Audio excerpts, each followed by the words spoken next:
Morris. Bei uns zum Anfang singen Nummer 51.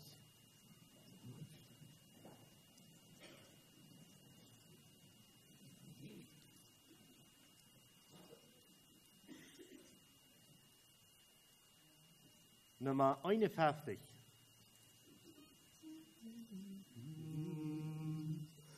O singt von dem göttlichen Strom, des Wasser tilgt Kummer und Schmerz, viel süßer denn Honig und Wein. Du Friede von Gott, lass mein Herz, Strom der Friede mir bringt, mag es still mich und heil, Geist erzähle jetzt dring, stets ein völliges Heil. Vom Himmel strömt's her bis zur Erde, weit aus dort von uns Herr dem Thron.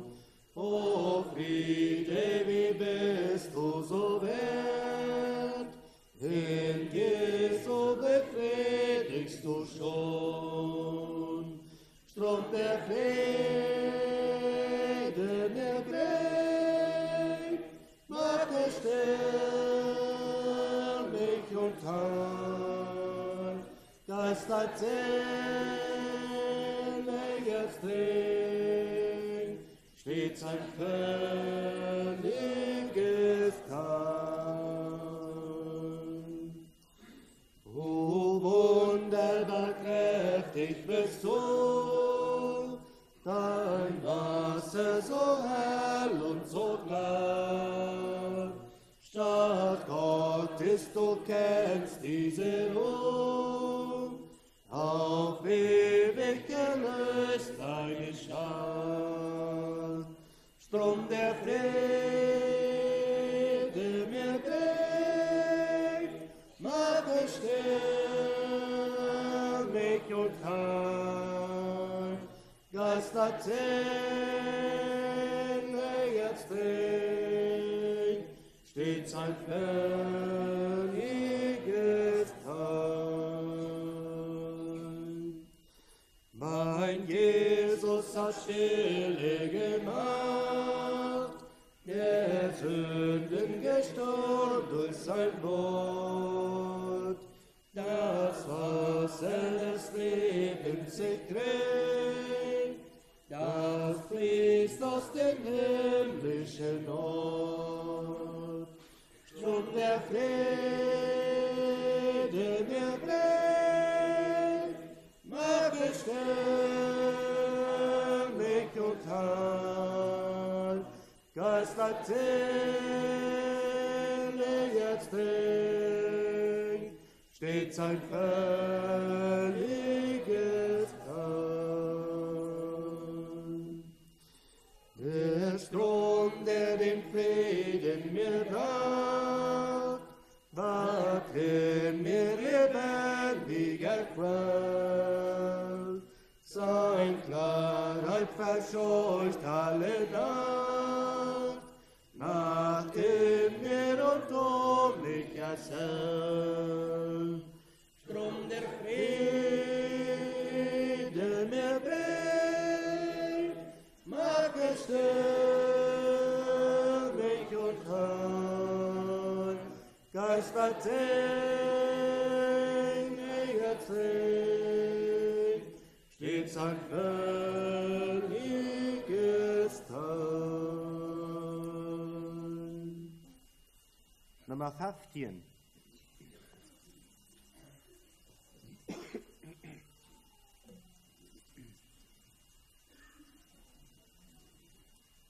Nummer 15.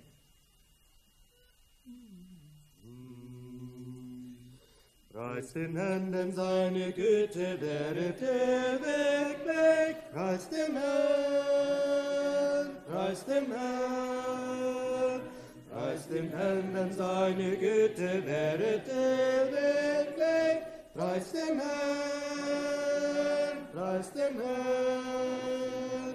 All der Sterne Proge, Funkel und des Mondes Schein, all die Strahlen unserer Sonne lieblich mild und rein, stimmen jauchzend in das jubelvolle Loblied ein. Preist den Herrn, preist den Herrn. Preist den Herrn, denn seine Treue wäret ewiglich. Preist den Herrn, preist den Herrn. Preist den Herrn, denn seine Treue wäret ewiglich. Preist den Herrn, preist den Herrn. Da die Leute schwenkten Sänger in den grünen Hain und die Tiere auf dem Felde, alle groß und klein, stimmend jauchzend in das jubelvolle Loblied ein. Preist den Herrn, preist den Herrn. Preist den Herrn, denn seine Gnade wäret ewiglich. Preist den Herrn, preist den Herrn. Preist den Herrn, denn seine Gnade wäret ewiglich. Preist den Herrn, preist den Herrn. All die Stimmen der Vollendeten in Himmel rein, all die Gott erlösten Seelen unterm Sonnenschein, stimmend jauchzend in das jubelvolle Loblied ein. Preist den Herrn, preist den Herrn.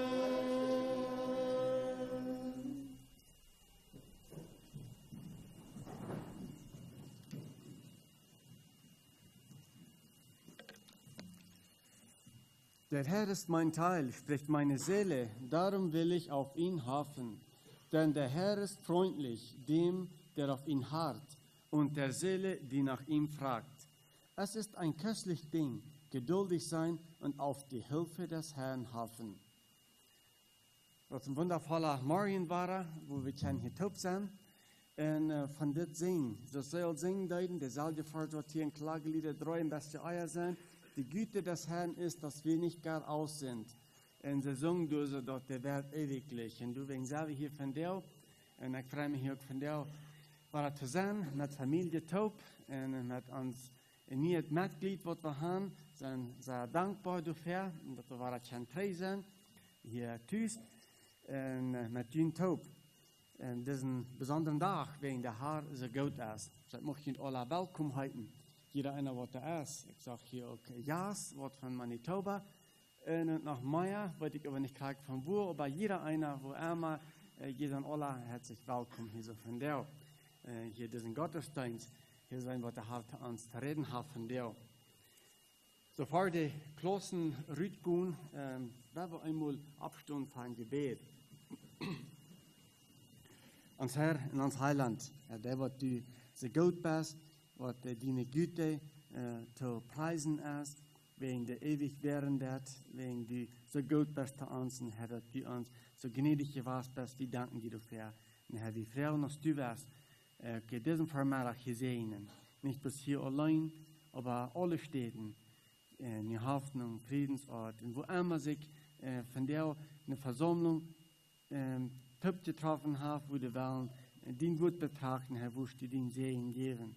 Herr, wir freuen dir um den Wort in der Sinnerschulklassen, von jeder Lehrer, was ich habe Freude gemerkt, dass du das wirst segnen, und jeder Schüler, was du so Freude gemerkt hast, Freude merken, dass der wird Empfang nehmen, was gestreut wird, wir können Unterschied merken ans Leben. Wir befehlen dich bei an, was du krank sind, wir befehlen dich an, was du betragt sein, betrübt sein, Herr, wo du richtig bei sein, wo du genug schenken. Ich danke dir noch einmal für deine Güte und deine Barmherzigkeit. Amen. Soll wir Platz nehmen?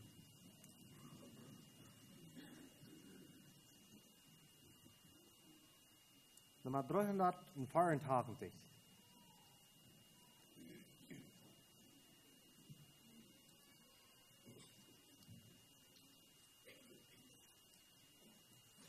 384.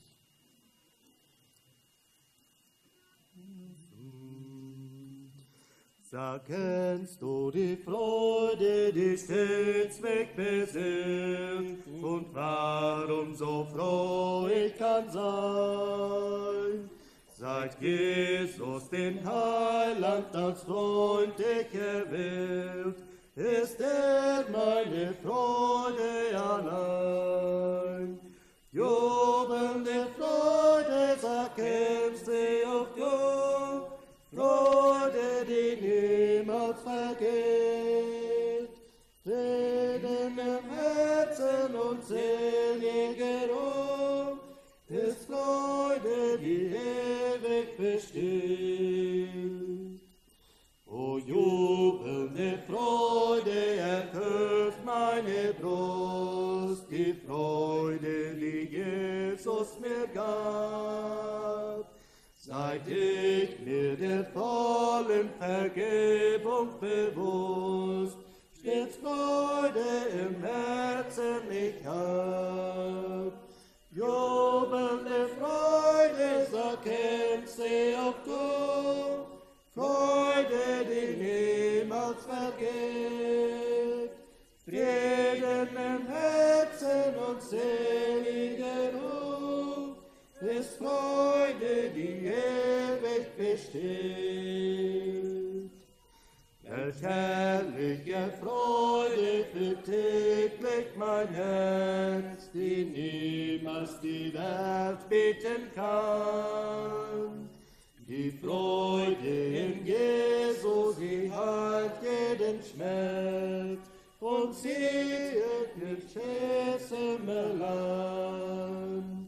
Jubelnde Freude, sag, kennst du auch du, Freude, die niemals vergeht, Frieden im Herzen und selige Ruhe, ist Freude, die ewig besteht. Ob Wolken auch scheinbar verdunkeln den Pfad und dringen die Freude zurück, doch weiß ich, es trägt mich die göttliche Gnade, so wohnt doch im Herzen das Glück. Jubelnde Freude, sag, kennst du auch du, Freude, die niemals vergeht, Frieden im Herzen und selige Ruhe, ist Freude, die ewig besteht. O welch eine Freude und Wonne wird sein, wenn einst in der himmlischen Höhe mit all den Erlösten im selgen Verein mein Auge den Heiland das sehen. Jubelnde Freude, sag, kennst du auch du, Freude, die niemals vergeht, Frieden im Herzen und selige Ruhe, ist Freude, die ewig besteht.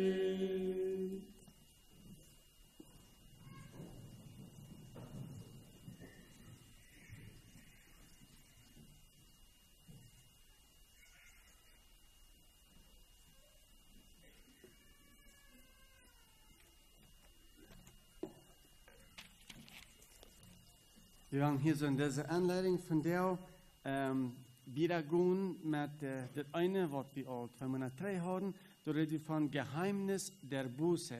Nicht jetzt Geheimnis des Glaubens. Und jetzt reden wir von Buße und Glauben, geraten worden. Und von jetzt Glauben und Buße. Hat kort gesagt, Glauben, wir haben vielmal all beide Seiten besser so bekickt. Fehler, die kann passieren. Wenn wir an der Radung denken, dann habe ich gesagt, dass allmählich Unglauben oder Unbuße geraten worden. Wenn du nicht erst die Buße erst, dann kann der Glauben dort nicht sein. Wenn du nicht die Glauben erst, dann kann mit Buße, dann wird nicht geraten worden. Das ist beides, das ist ein Paket, dort ist die Radung. Du musst Buße sein und glauben, und dort ist, wo der Herr das Leben schenkt. So, wenn ein von dort fehlt, dann ist dort nicht vor dich. So, da habe ich probiert zu checken, was sind noch mal Fehler, was sind noch mal Dinge, was wir nicht erkennen. Wir haben vielmal gesagt, dass Buße dort erst weich von der Sinn und haben nur Gott. Okay, aber wo haben wir nun geraten worden? Niemand wird nach der Radung annehmen von uns persönlich, das Glauben. Und dort hast du, wo der Herr das schenkt, dort wir das neue Leben haben. Wir haben gesagt, dort du hast die Gefahr, dass Menschen, die können Lebenszeit in ihrem Kriegsleben, Lebenszeit in Jesu Nähe sein, niemals geraten. Einmal bußfertig gelebt, einmal Pastor getan, einmal Fan gewesen, aber niemals der Radung angenommen. Also, wir müssen eine Entscheidung gemerkt haben, das Unternehmen. Weil wir nicht eine Entscheidung merken, dann wollen wir das niemals haben. So, das, worum das geht, und das, was wir von der ein bisschen bekicken wollen, ich will ein klein bisschen die Worte vollbringen, aber wir wollen nicht durch uns in Text lesen. Ich will aufgrund von ein Ereignis in der Apostelgeschichte, weil ich das vertalen. In Apostelgeschichte 8. In Apostelgeschichte, Kapitel 8, da haben wir die bekannte Geschichte von den Kämmerer aus Morgenland. Und wir werden durch sein, was Rüte kann, was uns dort versehen hat von den dort Port Glauben. Viermal haben wir da dort Port Buße. Hier sagt dort in sind mehrere Vers von 26 bis 40. Ich will die alle lesen. Apostelgeschichte 8, 26 bis 40. Aber der Engel des Herrn redete zu Philippus und sprach: Stehe auf und gehe gegen Mittag auf die Straße, die von Jerusalem geht, hinab gen Gaza, die da wüst ist. Und er stand auf und ging hin, und siehe, ein Mann aus Morgenland, ein Kämmerer und Gewaltiger der Königin Candace in Morgenland, welche war über ihre ganze Schatzkammer, der war gekommen, gen Jerusalem anzubeten. Und zog wieder heim und saß auf seinem Wagen und las den Propheten Jesaja. Der Geist aber sprach zu Philippus: Gehe hinzu und halte dich zu diesem Wagen. Da lief Philippus hinzu und hörte, dass er den Propheten Jesaja las und sprach: Verstehst du auch, was du liesest? Er aber sprach: Wie kann ich, so mich nicht jemand anleitet? Und er mahnte Philippus, dass er auftrete, und setzte sich zu ihm. Der Inhalt aber der Schrift, die er las, war dieser: Er ist wie ein Schaf zur Schlachtung geführt und still wie ein Lamm vor seinem Scherer. Also hat er nicht aufgetan seinen Mund. In seiner Niedrigkeit ist sein Gericht aufgehoben. Wer wird aber seines Lebens Länge ausreden? Denn sein Leben ist von der Erde weggenommen. Da antwortete der Kämmerer dem Philippus und sprach: Ich bitte dich, von wem redet der Prophet solches? Von sich selbst oder von jemand anders? Philippus aber tat seinen Mund auf und fing von dieser Schrift an und predigte ihm das Evangelium von Jesu. Und als sie zogen der Straße nach, kamen sie an ein Wasser. Und der Kämmerer sprach: Siehe, da ist Wasser. Was hindert, dass ich mich taufen lasse? Philippus aber sprach: Glaubest du von ganzem Herzen? So mag's wohl sein. Er antwortete und sprach: Ich glaube, dass Jesus Christus Gottes Sohn ist. Und er hieß den Wagen halten und stiegen hinab in das Wasser beide, Philippus und der Kämmerer, und er taufte ihn. Da sie aber heraufstiegen aus dem Wasser, rückte der Geist des Herrn Philippus hinweg, und der Kämmerer sah ihn nicht mehr. Und er zog aber seine Straße fröhlich. Soweit. Wir sind hier so in diesem Tag, das ganz erste Ding, ein Ding, was sehr bekannt ist von allen dort ist, dort jeder Mensch, der siegt. Siegende Menschen. Jeder Mensch, der siegt. Dort sind Kranken, wo ein Mensch steht, was er nicht tät, und wo eine Lehre der ist. Menschen, die siegen. Ferken wollten sie selbst nicht, was sie siegen. Wir wollten Ferken nicht nur was geübt sein, wo wir irgendwie sich das denken, wo wir irgendwie sich das schaffen, wo wir irgendwie so wracken, und wo wir irgendwie sich das handeln, Schlag oder Gold. wo wir das reden, aber du hast immer ein Siegen durchhängen. Wie Siegen nur Wort. Du erst Wort, du fehlt Wort, als wir in der Bereich der steht Siegen, wird sie noch einmal die Frau, was wir reich gesagt haben. Aber hier so wie das Mond, da wird ein Siegen der Mond, der hat eine beschwerliche, der hat eine sehr gefährliche, lange Reise hinter sich. Besondere Menschen sind fertig in Gefahr, wenn sie reisen. Der wird überfallen. Da wird einer, der wird in Gewalt ja. Der wird wer über alles Geld von der Königin in Äthiopien wird. So, er wird ein besonderer Mann, er wird ein feiner Mann, er wird der, was die Schlägels hat, er wird der, was du so bei den Safe, bei den Kakaferte von der Königin bieten. So, er wird dort, wenn sie am haben genommen, dann haben sie wieder Geld und wieder Gold bieten. So, das wird, er der, was sehr besonders, dass er hier so sich unternehmen, was zu finden. Er sagt nur Wort. Er wird siegend. Wir denken vielleicht so, er mag glücklich gewesen sein,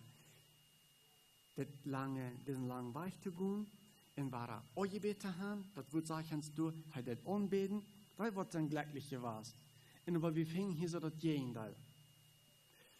Und wir sehen hier so auch, so ein Mann als Heu von der bewussten Schicht Menschen, der siegen. Du würdest so laten haben, dass alle, da haben all die Unterstattung von den Menschen, die loben, die klatschen dahin, die haben Geld und die können sich alles leisten. Die sind vorig, die sind vollständig. Es wird ein Krieg das Gegenteil. Das sind die ladigsten Menschen. Aber im Großen und Ganzen, jeder einer ist, das ist das im Leben. Und als wir das finden, das ist die Frau. Ich denke an einen Mann, ein Flieger von Army Jet. Er wird in das Army Jet Band und am Airshow, du so weiß er dann, seine Kunst, was er kann. Dann du fahre die Menschen, dann einmal du so glicken Hech, das ist bei Airshows fertig down, aber der Spuss in Punktbuben ist. Das ist dort retter, nur rund, eine Hech, dann kommt er drei rauf. Und das ist dort die Menschen, die jochen und die wundern, was die nicht alles gelehrt haben, wo die fliegen. Du so, einer über Kopf und einer normal, ganz dicht taub zu fliegen, das ist der Blick auf, die uns vorbei. Das Mann, er sagt, du so Buben, du so in diesem Jet, mit alles, was ich tue, in der Bewunderung von den Menschen, ich sage, ich kann eine Lade stehen, die kann ich niemals fallen, was ich Jesus gefangen habe. Nie, als der Lade steht, gefällt. Mensch, der Sieg, der hat irgendwas, und wir glauben, der fängt in Erfahrung durch, aber das ist das Siegen, was durchhängen ist. So, wir möchten hier gut sein, an diesem Tag, dort Radung ist nicht im Siegen. Radung ist im Fing. Wenn wir Gott sei gesagt haben, davon habe ich noch nicht gefunden. Dort ist dort Fing. So wie hier in diesem Tag. Gut, nu werden wir mal checken, was ist falscher Glauben? Ich muss mit diesem Mic drücken. Weil wir checken dann, wie kann so leicht in den falschen Glauben hineinkommen. Du hast Vertrieb, und wir haben kein Zwiebel, dort ist, du wo der Radung ist, und die beiden dort ist Buße, was uns davon bringt, und dort ist, dort wieder annehmen, wir glauben, dort wird das Leben schenken, dass die Eva kommt, dort wird die Krieg für dich kommen, Buße bringt uns Faktur, Glauben bringt uns zur Eva, haben wir quasi genannt, also wo der Herr dort mir Leben schenkt, indem wir das annehmen, dass wir das glauben, also am uns vertrauen. Und insofern, als ein Mensch, wenn man ein Mensch werden wird, dann macht man so leicht Frauen stellen, dass dort das Verständnis, was wir haben, das irgendwie auch anstrengen. Man redet von so sehr, als man sich auf angestrengt hat. Das ist jedes Mal eine lange Reise. Wenn die in der Nähe von Äthiopien gut gewohnt haben, und der Welt dann auch so eingebaut wird, wie bei uns kriegt, aus Äthiopien kriegt, so groß wie aus von Welt. Wann ist das dort hier? Da würden das 4.000 Kilometer sein, das in der Nähe Äthiopien. Wenn wir dann kommen bis 3.000 Kilometer sein, dann würden bis Dollar recht tot in der Wüste nach dem Kamel. 3.000 Kilometer, dann rede ich von einer großen Anstrengung, einer guten Monat. Und wenn ich nicht rest, 2 Monate vor, um in Jerusalem anzubeten. Er hat in seinem Leben das sehr angestrengt. Wir würden von Leuten anschauen, wo wir sagen, das Mensch, von der Gerät ist, der wird sein. Was heißt der Kosten da? Gott sei Dank. om voor onbeden in Jeruzalem. En de goede mannen te hamreizen, de goede mannen twee, zo een grote pot van joa. Hij als uitgesteld voor de königin, als een grote pot van joa, als hij niet kiest, om overvorm om te beden. Want de ongelovigen zo kruid genoeg zijn, toen we toch ongelovigen erbij zijn, dan wordt de anstrengung und genug sein. Aber wie sagen Jesus, hij las de schrift en heeft het nog niet gevonden. De anstrengung is het niet. So onze grote anstrengung wordt gemerkt, maar is het niet. Dat is niet wat ons de Radung geeft. In de andere Volksverständnis von Glauben, dat kon es dit zijn, wat erst die Baste gedient zijn. Wat Baste. Een leven moet je als Baste geven. Bij de arbeid moet je Baste. Ja, viele Städten, der Pastor hat immer Geld. Und wir sagen, du, gute Ding, der Pastor nicht ersagen mit gute Ding. Alle gute Ding, wir sollen nicht der Pastor ersagen. Alle reich, aber wenn die wollen, mit der Pastor, was wir haben, in jedem kann gerat sein, das schafft nicht. Das ist nicht das rechte Verständnis von Glauben. Zum Beispiel, das Mond, das sagt Jesus heute in Kamerad. De andere hebben zaten dat het met z'n klaren, ze zegt dat ze oinoeg, oinoeg. Dat betekent dat is een proseliet. Zo'n wat zum Gied gemerkt is. Also hij had het moeten beschneiden, hij had dat gezag aangenomen, hij bevaalt krachtige Verschriften, de jiddische Verschriften, en aanhouden aangenomen als een Gied. Hij werd in zum Gied gemerkt, hij werd een Gied geworden. Hij had alles te doen. Hij had al eerst een gebed. En hij weet voor een aanbeden. En wat waren, wat zeg ik toen? Larig. Hij kon het verstaan. Hij hoorde al gebed. En hij zat op den Gern en las en kon het verstaan. Als van hem dat, nou ja, hij moet al een hies voor. En dat gaat al. En dat kind wordt hij waarschijnlijk gewassen. En die ging dat tussen. Die kon het niet verstaan. So wie kan leest in de kerk gefahren zijn? Dat zeg ik nog niet dat wie. Gerat sein, wie kein Gottes sein. Wie kann die Familie gut abgetrocknet haben? Wie kann die Kirche noch hier? Das ist eine Welt von der Gemeinde. Das ist ein Gleichnis. Ja, er kann die Rüder mit Rückkinder. Die nehmen Leben Dienst. Das sage ich noch nicht. Der Pastor ist noch nicht geraten. Wie kann ähnlich Gebet haben? Wie kann sagen, ich habe so ähnlich Gebet, Gott hat mich wieder gehalten. Wie kann von Gebetserfahrung reden? Das ist noch nicht geraten. Den Herr hat auch angebetet. Und er will noch nicht geraten. So, der Pastor ist noch nicht geraten sein. Von der Pastor war noch nicht geraten. Ja, und ich habe das auch gesagt, er wird in Eunuch, also er wird von Lied gemerkt, also er wird fromm. Er wird beschnitten, er hat alles eingenommen, und die kennen das von der Anwendung an. Die können sagen, wir sind getauft worden, wir sind abgenommen worden in der Kirche, das sage ich noch nicht. Das merkt uns noch von kein anderer Mensch.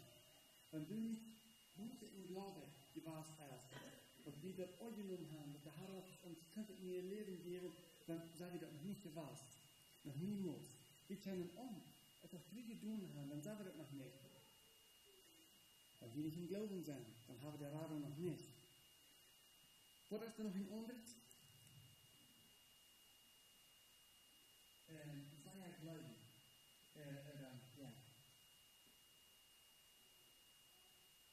Glauben war. Kann es uns hier glauben? Irgendwie, ich habe noch mal auch das Verständnis. Vielleicht kommt das von der her. Was sagt uns das Wort? Glaubst du von ganzem Herzen, dass das wäre?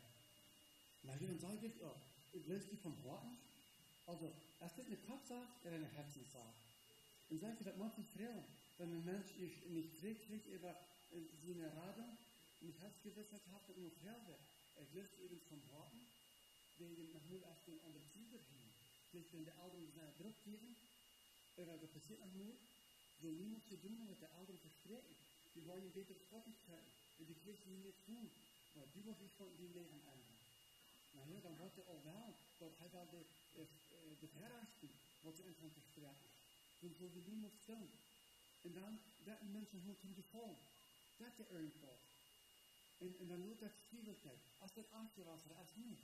Wanneer ik wist, ik liep verloren, en dan kon de Radung verstaan, en dan weet man niet. Hoe werden nog dankbaar. We werden nog onder de nummer, als we dit moesten doen. Dan waren we onze hier geglaubt haben, war das Problem, dass es bis hierhin war. Dass wir Gott wussten, wir waren über das Leben. Wie glauben Sie hier bleiben? In dem Glaubensleben glaubst du vom Herzen, was bedeutet hier bleiben. Aber nur, was sagt uns der Antwort Jesu? Was bedeutet vom Herzen glauben? Das wird. Als höchste Antwort gibt, dann sagt er antwortet und sprach, ich glaube. Er sagt nicht, erklärt vom Herzen. Wo will ich nicht? Wo merkt der Unterschied? Das sagt Jesus, dass Jesus Christus Gottes Sohn ist. Hier ist die Antwort. Er hat dort erkannt, was Raden ist. Das bedeutet, was wir alle gesagt haben. Er hat ab dann in den Raden gesehen und ab dann in den Sender. Nee. Wenn er dort beides gesehen hat, dort erkannt hat, dort ist du echt Entscheidung von merken. Wenn er dort erkannt hat, und er sagt, das Bella, dort ist vom Herzen. Er hat dort gesehen, ist dort klar geworden, das ist ein Sender, wo er für Juden drückt, wo er nicht selbst fragen kann, all das hat nicht dort. Und ich weiß, dort ist der Einzige, und ich Bella, ich entscheide mich dafür. So, dort ist vom Herzen. Dort ist nicht, wollten wir sagen, wie wir geglaubt haben? So ist es nicht. Wegen den Glauben sagt Gott, das nicht an mich. Das liegt nicht an meine Anstrengung. Habe ich nicht vorher gesagt. Denn dann, wenn Gott dort geht, dann hat das eine, dann hat das Kamera die mir. Und da hat es mir von gestellt. Der Glauben verbindet sich einer mit Gott, was Abteilung ist, mit dem Gegenstand. Und was wie dort? Gott. Ob sie glauben an Gott. Das wäre nicht, als ich selber glauben kann, sondern als ich an diesen Gott glauben kann. Als ich an diesen großen Gott glauben kann, was diesen ohne Team sind, da raten kann. So, der große Glauben, das verbindet, der Glauben, und vom Herzen Glauben, das verbindet sich an, ich glaube, dass Jesus Christus Gottes Sohn ist. So, der Glauben verbindet sich mit Gott. Dort ist der erste Glauben. Dort ist von dem Leben. Ich habe hier am Anfang gezwungen Glauben. Dort ist das Nächste. Dort man so sehr geschoben wird. Wie weit wir dann besser, vielleicht evangelistische Menschen, Eltern, vielleicht wird wir so sehr übrig immer sein, die tun was die Menschen so sehr fühlen, weil die bekriegen muss, nicht durch muss, nicht durchdacht muss. Das tut auch was nicht. Dann wird er dann kriegen sein. Erst das erste was er erst nicht. Da haben wir so sehr gegründet, weiß ich nicht. Ja, wir sollen dringend anbieten, aber nicht den Menschen bringen. Dringend anbieten, ja, aber nicht den Menschen bringen. Das ist eine Entscheidung. Aber wir machen, was so wichtig war, dass wir auch dann der Entscheidung merken. So, das ist ein Weg, wo wir hingehen werden. Das ist auch der Glauben. Dass wir nicht in unserer Anstrengung, in der Basel nicht, auf alles zu tun haben, oder Produkten in der Stadt sein, nicht sehr glauben waren, oder nicht in der Druck. Und das an den Glauben, Jesus Christus ist Gottes Sohn. Das werden wir gleich. Gut. Epheser 2,8 und 9 sagt, dort ist mir gut. Das Glauben, dort ist mir gut. Gute im Glauben, das beides mir gut. Was bedeutet? Der Herr beschenkt hat. Oder das geht nicht um meine Anstrengung. So, wenn dort gepredigt wird, der Herr mir laat wat begegnen, na ich hand dat ik zei dat. Du schenkt het hebben. Du bitte dat an. Du kan ik entscheiden. Dat ik niet opmerken bisher. Dat war het niet. Gut. Wir werden das wieder in den Glauben hineingehen.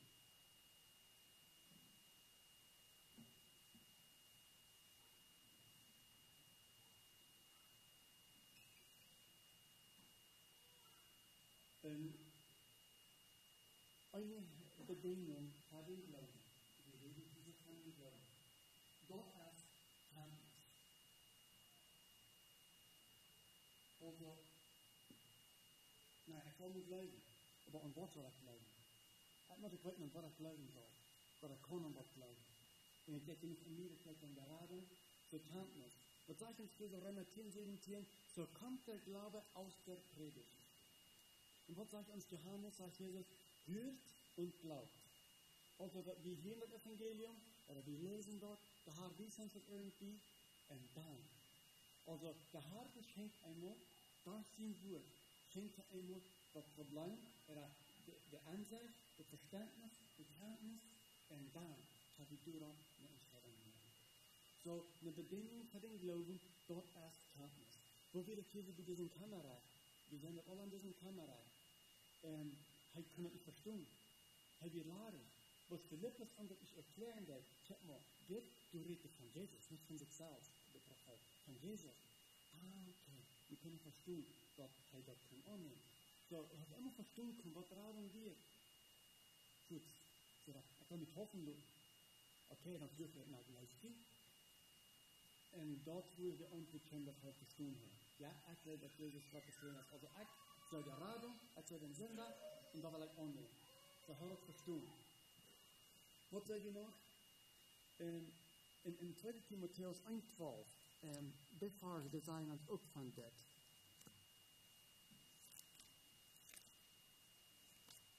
Ich würde dann auch Kartus. 2. Timotheus 1,12.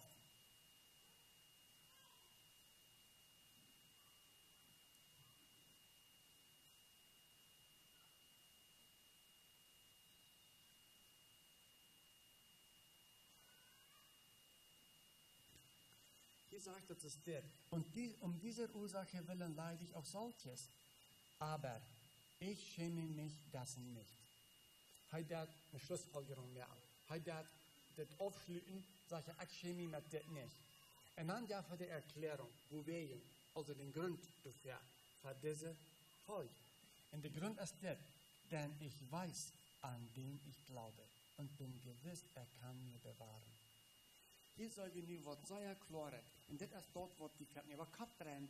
Und da wir auf vier verschiedene Städten, das drei auch über Kopf drehen. Aber die erste Sache, ich weiß. Aus heute Erklärung, ja, ich weiß. Du hast das Weiten, du hast diese Kenntnis.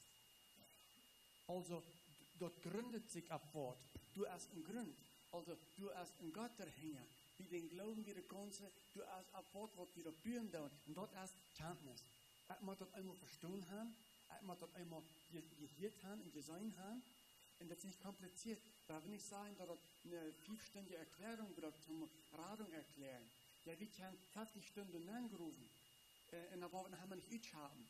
Aber zum einmal verstehen kann, dass du ein Radar hast und dass du ein Sender hast und dass ich das annehmen kann, das ist nicht, was stehe. Das sind einfache Menschen um. Wenn dann würde die alle Lehre Dietsche nicht geraten worden. Wir können aber. Der Herr hat so viel sich bezeugt. Sag ich weiß, an wen ich glaube. Ich erst du so in Weiten. Aus das Kamerad, ich weiß, was dort wird mit der Schubtje und so wieder. Dann können wir was glauben. Ich weiß ja nicht, was wir können. Aber angebeten, ich will noch mal Lade Träge fahren. Und nu können wir glauben. Und was dann? Nu kommt das Gefall. Ich schäme mich nicht, denn ich weiß, an wen ich glaube. Hier so, der Gefeiler. Und die Gefeiler, die uns so sehr schwer. Die uns so sehr zuleiden. Und die uns so sehr verleiden. Von beides. Das ist so verschieden von einem Menschen zum anderen. Und das wird ein schwer zu prüfen. Sind das Gefeiler? Das ist eine Tatsache. Und er sagt, ich sende dir Rat. Dat hij best met zijn goede dingen, met zijn anstrengung und sich vergleicht mit anderen Menschen, dat hij zo valt, ik zijn raad. Von anderen sieht, hij fühlt sich verdammt. Zijn dat zijn Gefeiler, ist der wahrlich. Oder das so unterschiedlich. Aber hier erkennen wir dort, die Gefeiler, das schämen, sag ich schäme mich nicht. Wo wir, das wird gegründet ab, ich weiß das Wort Gottes, was gegründet ist, ab, einfach nicht ändert, Jesus Christus als uns Grund, 1. Korinther 3, 11 und 12. Und dann, dort wir den Glauben gründen. So, das ist der echte Glauben. Und dann kommt diese Sicherheit. Dann kommt diese Überzeugung. Das ist du, wo wir Frieden haben. Und das ist du, wo die Freude kommt. Das sagt uns hier so, erzählt uns gut, und er zog fröhlich seine Straße. Das ist, was uns so fröhlich merken. Ja, wir sind vielleicht Wässer zu abgewaschen, wir können nicht weiten, dann wird uns vielleicht lang bodern. Aber dort Wort Gottes, man einmal war lesen und lesen und lesen, soll uns die Überzeugung geben, dort wie diese Fröhlichkeit, Dollar und Dollar kriegen und erfahren, diese Sicherheit. So, was ist Glauben? Glauben ist gegründet auf eine Kenntnis oder auf das Wort Gottes, auf der Predigt. Und dort ist dort, was der Raden wird. Die falsche Verständnisse werden, dort sehr große Anstrengung, mein Bestes tun, fromm sein, sehr versiegen zu glauben, unter Druck sich betätigt zu haben, das ist das Falsche. Und das Abbrechen ist einfach so, hier bei diesen Kamerad, dort verstehen zu haben und dann dort annehmen. Also vom harten Glauben ist, erkannt zu haben, dort ist ein Radar, und das ist die Radung, hier ist der Sender, und das will ich annehmen. Und dort ist, wo der Herr dort dann schenkt. Wenn ich dort erkannt habe, dort ist, wo der Herr mir dort schenken will. Dort ist, wo er dort anbieten wird. Wir können nicht bis irgendeine Zeit nehmen, ich will nicht bekommen, wenn ich will, no. Wenn der Herr dort schenken wird. Aber wenn ich die Predigt erst, dann ist immer die Gelegenheit, dass der Herr dort schenken will. Wenn ich übt sein, wenn ich freudig sein, dann kommt der Herr und er will das geben. Er hat das dort versprochen. So, Unglauben ist allmählich Gott gefallen. Wir müssen Glauben haben. Gott glauben, Gott vertrauen. Und Glauben in die Herzen, das ist dasselbe. Wenn er mir sagt, die besten Sinne, du musst bekehren, dann muss ich ja gehorsam sein, muss ich da glauben, muss ich was damit tun. So, das ist ein Feld an Vertrauen an Gott. Glauben bringt sich an Gott. Gott, der gebot Abraham Wort, was ansichtbar ist, was er nicht sein kann, und er glaubt ihm dort, das Wort Gottes sagt, da wird ihm zu der Gerechtigkeit werden. Also er glaubt ihm dort, und er hat noch tun. So, noch einmal. Buße, bat am Kreuz, und Glauben der Eva. Und was ist Glauben? Das ist, wenn ich das erkannt habe, und ich entscheide mich, dort anzunehmen. Das ist Glauben. Das ist nicht, was leicht vorgeht. Das ist, wir machen zu nichts gehen, wir machen zu nichts fahren. So viel ist dort drückt das anstrengen, wenn wir dann so nah, weil der Herr der Welt dort schenken.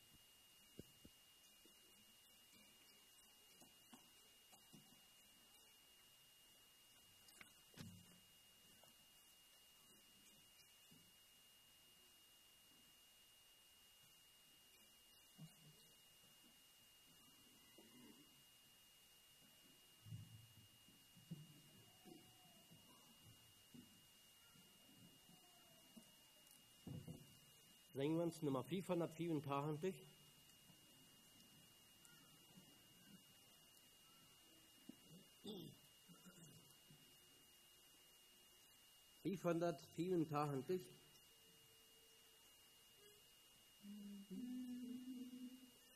Glaube der Väter deine Kraft, lebt trotz den Schmerz und Kerker fort, wo wie das Herz vor Freuden wallt, wenn uns ertönt die schöne Wort. Glaube der Väter oft bedroht, der sind wir treu bis in den Tod. Den Vätern bleibt in dunkler Haft, Herz und Gewissen dennoch frei. Die wär so süß auf unser Los, im Tod für dich als Zeugen treu. Glaube der Väter oft bedroht, dir sind wir treu bis in den Tod. Glaube der Väter angeblut, zum Liebesdienst im Kampfe hier, dich kündet mit dem Freund und Feind, durch sanftes Wort und Tugendziel. Glaube der Väter oft bedroht, dir sind wir treu bis in den Tod. 356.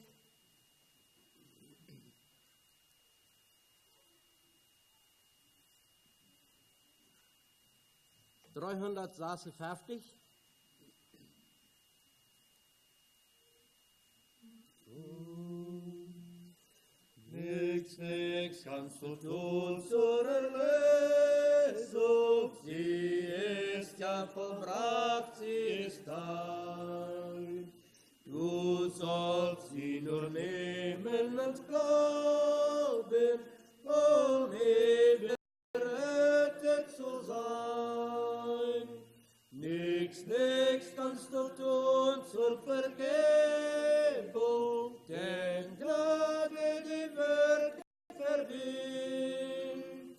Gerechtigkeit ist dir erworben von dem, der die Sünde gesühnt. Nichts kannst du tun für Schneeweise, im Blute gewaschene Kleid. Nur lass dich im Glauben dran kleiden, so ziert dich vor Gott Herrlichkeit. Nichts kannst du tun, die Wohnung, die Gott uns in Salem erbaut. Nur komm, weil ja alles bereitet, so rufet der Geist und die Braut. Nichts kannst du tun für den Himmel, das selige Herrlichkeitsreich. Erbt es denn ich und der Vater, spricht Jesus, wir schenken es euch. Nichts kannst du tun zu der Werde, zu tragen die goldene Kron. Liegt die dir aus Gnaden geschenkt, denn nur demütig nieder am Thron.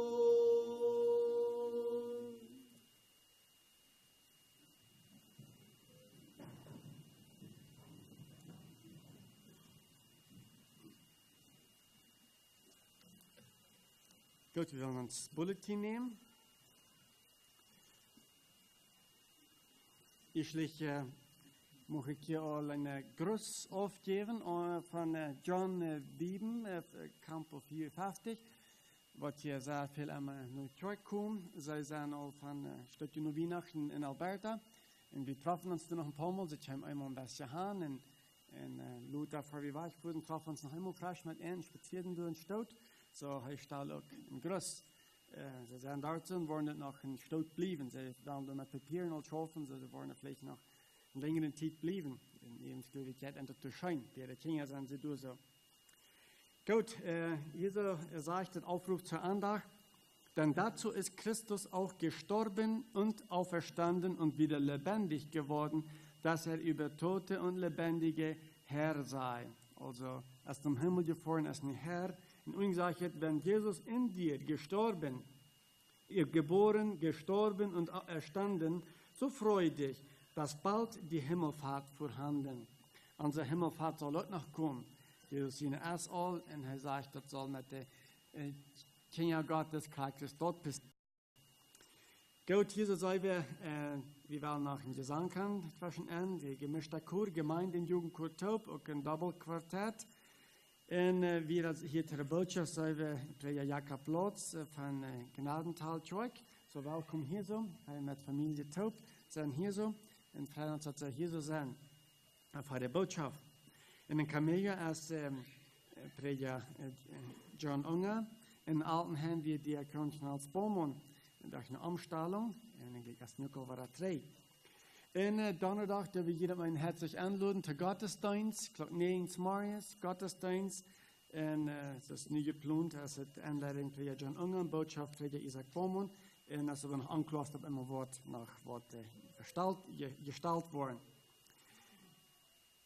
Hier zo als bekendmerking van de half 3 namiddag als we de Jugend staan. Jugend alle eingeladen, merkt dat wertvoll.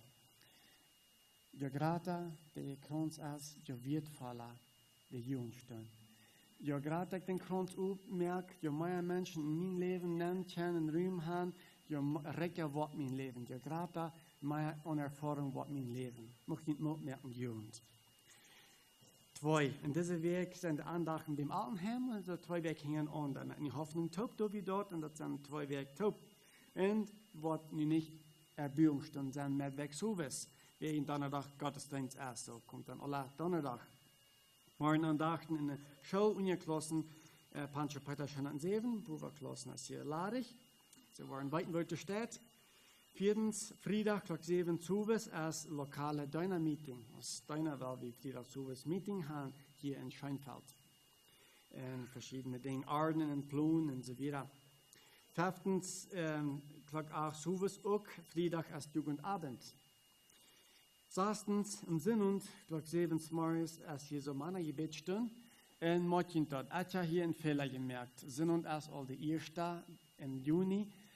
Sind und erst nicht meiner Gebetsstunden. Meiner Morgentot sind und erst nicht Gebetsstunden, aber Sonntag erst dafür Gebetsstunden für die Gemeinde. Morgentot nächste Sonntag Gemeindegebetsstunden halb 9 und sind und erst nicht meiner Gebetsstunden, sondern Sonntag für die ganze Gemeinde halb 9.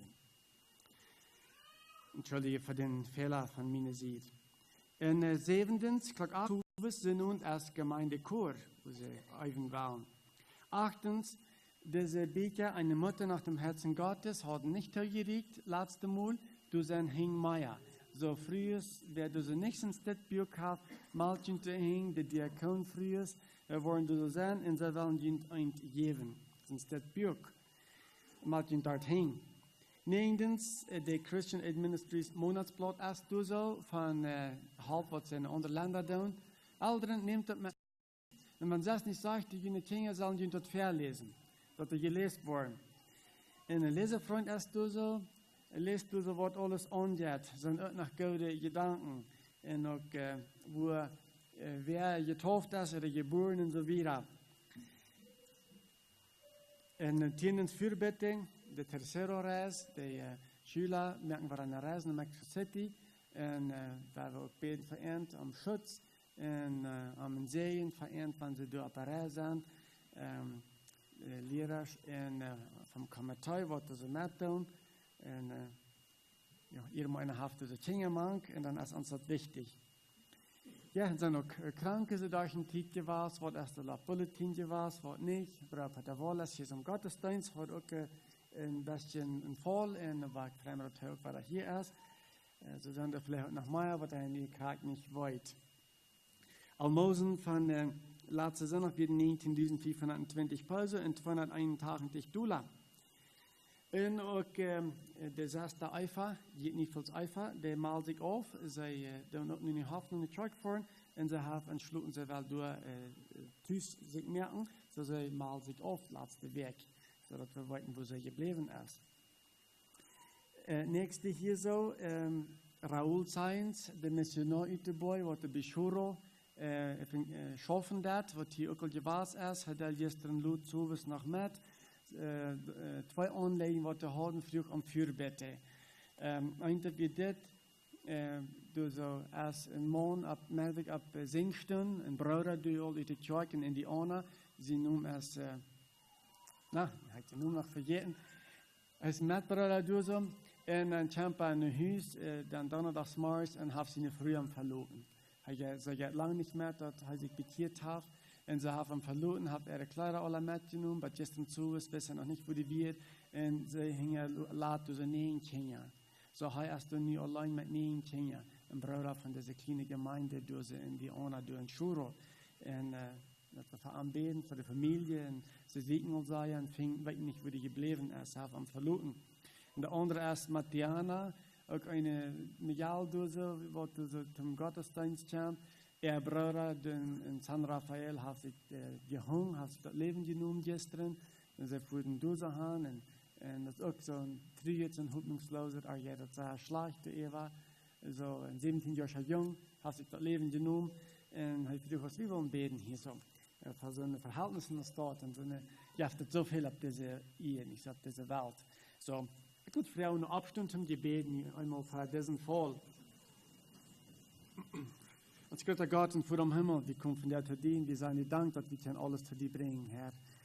Wir glauben nicht bis einmal an die aus dem Radar, aber Herr, wieder an die, aus der, was uns Leben erhält, der, was in wem wir sind, in wem wir leben, und was die alles schon anbefehlen, was alles in seine Hänge hat, Herr. Wir danken dir, dass du auch das hast gelassen, Herr, dass du auch weißt, wo wir in das, Herr. Wir wissen, dass du merkst nicht Fehler, und wo du genug geben, Herr. Dat zijn die wat er te doen zijn. En ik trouw du wirst ze begleiten in deze schwere tijd. Je ook dat du daar kan meer en meer zum Glauben komen. En wo ich die met die jetzt die wieder lernen. Ook vielen en der wat de rechte Weg gaan. Entscheiden weich zu gehen. Diese früh wo ich die met die jetzt schaffen. Dat ze kunnen erkennen wat Leben ist in die. Wo ich die dat geben, wo ich die ze wieder sehen in ihrer Mission. Und so befehlen wir dir auch andere Kranke an und andere, die das schwer haben und wir das verdienen. Sehen für das Wort Gottes, was wieder soll gebracht worden von Bruder Jakob. Amen. Da wir Platz nehmen. Gut, das nächste haben wir dann nu das Gesang. Bitte schön, das ist die Zeit.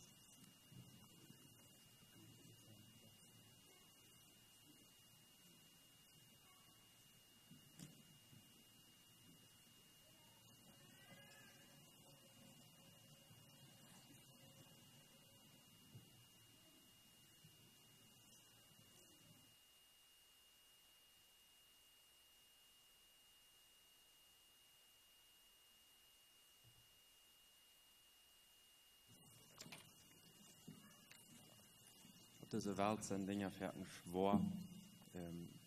Alles, was wir tun, macht wie so schwer ans Verdeuen. Alles ist so schwierig. Wir reden laut davon, dass auch bloß wenn wir in Leute singen werden, uns mal dann regt dann so Lauf nicht tau, wie können das so nicht haben oder irgendwas passiert. Aber alles ist so schwer. Und das macht alles so Ackerie und für Mechanik. Wir machen alles an so schwer verschoben. Aber bekämpft eine Zeit. Und Paulus sagt, wir sagen uns, du mit treuesten Wort Krieg passieren wird. Und das wird nie Krieg passieren, kann das kann morgen passieren, kann wann immer passieren. Das, ich will diese Versen hier so lesen, wo Paulus sagt, der mit dit wir uns unter treuesten. Das sagt, ich will euch aber, Brüder, nicht in Unwissenheit lassen über die Entschlafenen, damit ihr nicht traurig seid wie die anderen, die keine Hoffnung haben.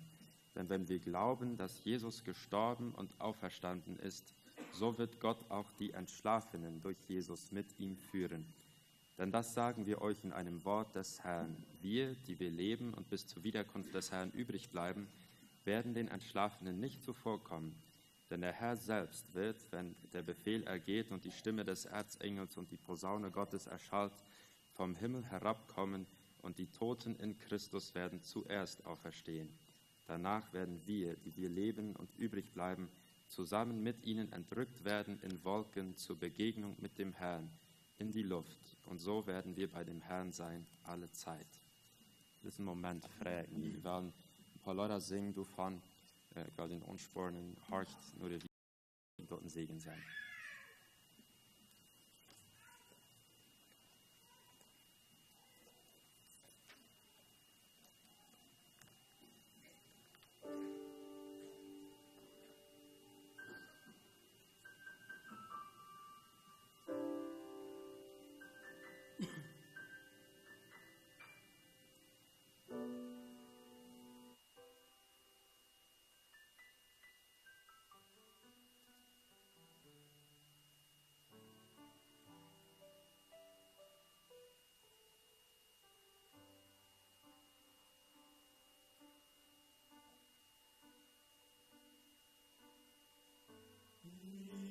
Das Rauschen eines mächtigen Fels,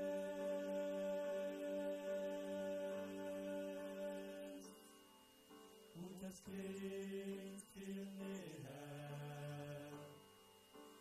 als es jemals war.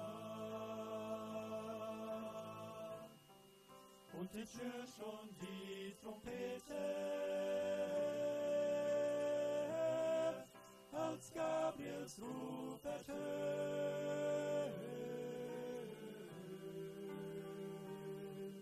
Wenn der Ruf erschallt, gehen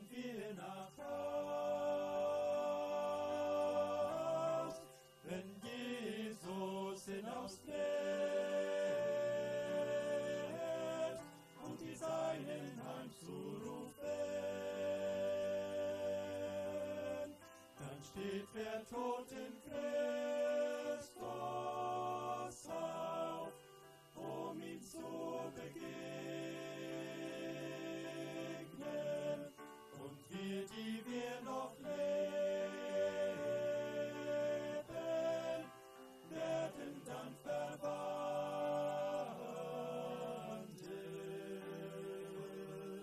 Wenn der Ruf erschallt, wenn Jesus wiederkommt.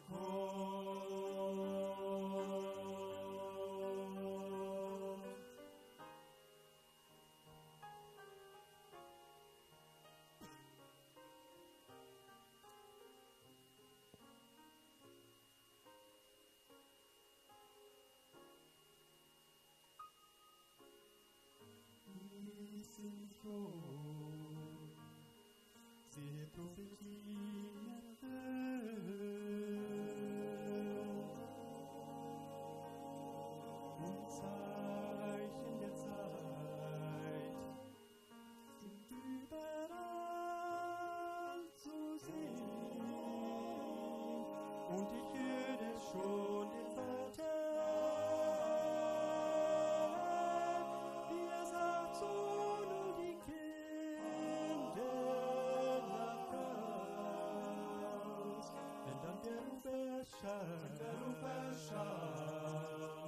erhebt sich Christi Braut. Wir gehen ein, wenn Jesus hinaustritt,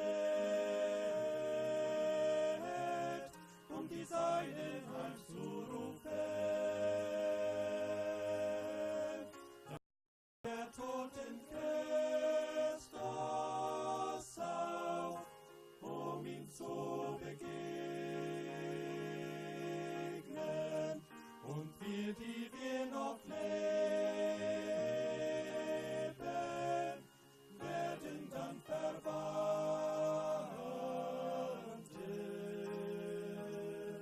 Wenn der Ruf erschallt,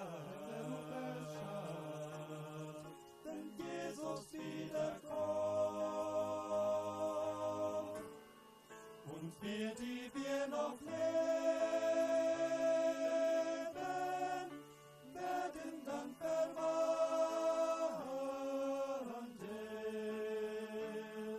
Wenn der Ruf erschallt, wenn Jesus wiederkommt.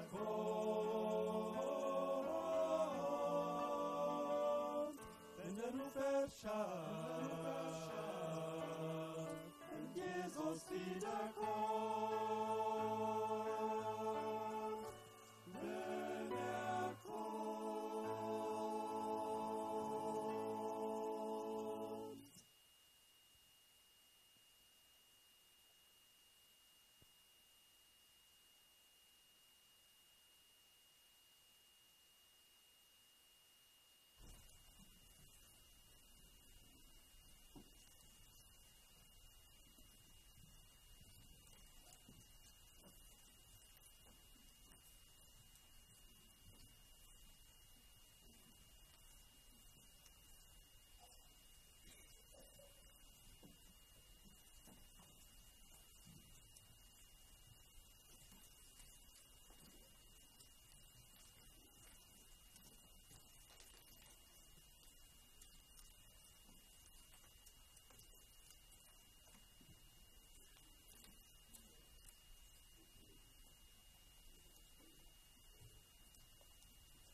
Dankeschön, Ture, für die Lehrer.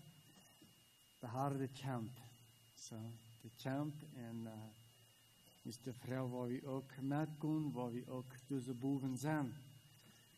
De Radung hat euch nun glauben, der wird so sein. So, die Frau ist als wieder worden sein. So, möchte hart wat sehen, für die Anstrengung zu sehen. Möchte ich noch einmal sagen, ich bin da hier, wo ihr Prediger Isaac Beaumont sind, und sie sind zum Begräbnis hier vorne in Kansas. Das wird dann Hendrik Swalzes erschließen ist, wird dann meine prima hermanas, Johnny Boy, ja. Die komen te dood en we zijn het begrafenis vorn. Die zijn zich van jou niet. Dan hebben we weer dat woord nu van de Jacob Plotz, Gottes Segen.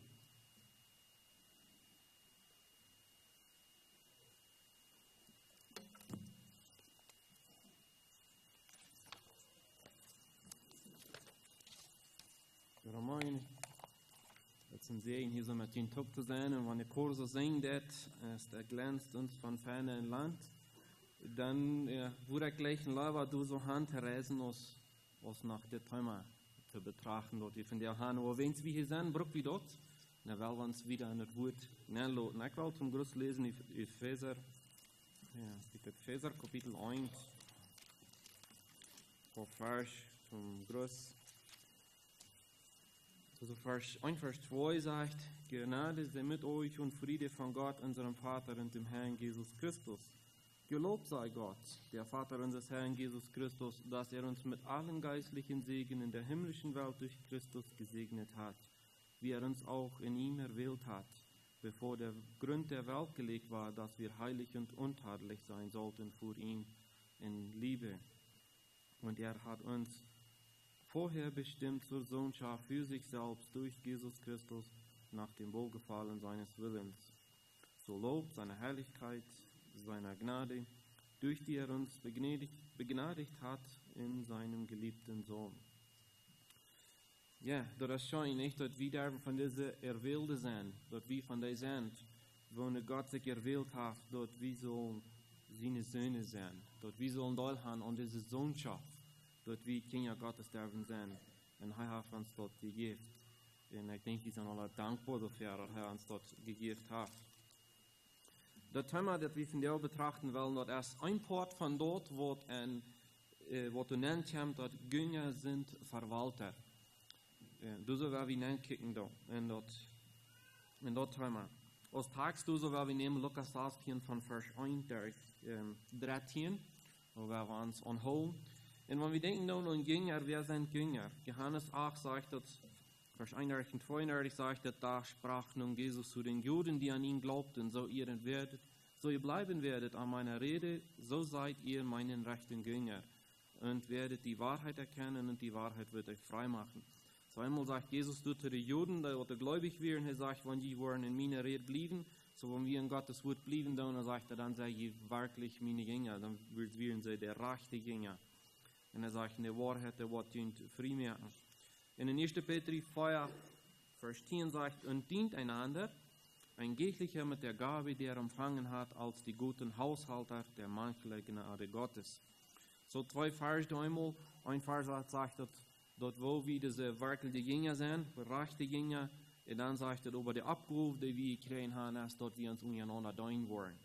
Und wenn wir in Thema bekicken, von wie dort wir als Jünger, wenn wir als Jünger sind, dann sind wir Verwalter vom Wort, was der Herr uns anvertraut hat, und daraus kriegt ein Part davon, dass wir uns dann dienen untereinander.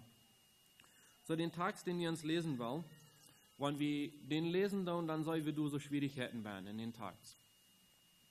Wir können sagen, wenn wir bloß würden den lesen und den nur studieren, was das gerade meint, dann wir sagen, hier hat Jesus wohl Angerechtigkeit. Das Angerechtigkeit in diesem Aufschnitt werden. Wenn wir in der Einstellung sind, wo viele Menschen sind, die Bibel kritisieren, dann bloß einen Fehler zu finden in der Bibel, da würden wir können sagen, hier kann wir sagen, dort, wo angerecht Jesus ist. Wegen des Gleichnis, das er auch geben wird. Aber wenn wir dort studieren, dann sagen wir dort bloß die Wirklichkeit, wo Jesus zu sein wird. Wenn wir die Vers lesen, oder wir dann anfangen, so einzelne Punkte reinzunehmen. Lukas 16, Vers 1. Er sagte aber auch zu seinen Jüngern, es war ein reicher Mann, der hatte einen Haushalter, der wurde bei ihm beschuldigt, dass er ihm seine Güter verschwende. Und er rief ihn und sagte zu ihm, was höre ich da von dir? Lege Rechenschaft ab über deine Verwaltung, denn du kannst in Zukunft nicht mehr Haushalter sein. Der Haushalter sagte bei sich selbst, was soll ich tun, wenn mir mein Herr die Verwaltung abnimmt? Schwere Arbeit kann ich nicht mehr leisten. Zu betteln schäme ich mich. Ich weiß wohl, was ich tun will, wenn ich aus der Verwaltung entlassen werde, damit sie mich in ihre Häuser aufnehmen.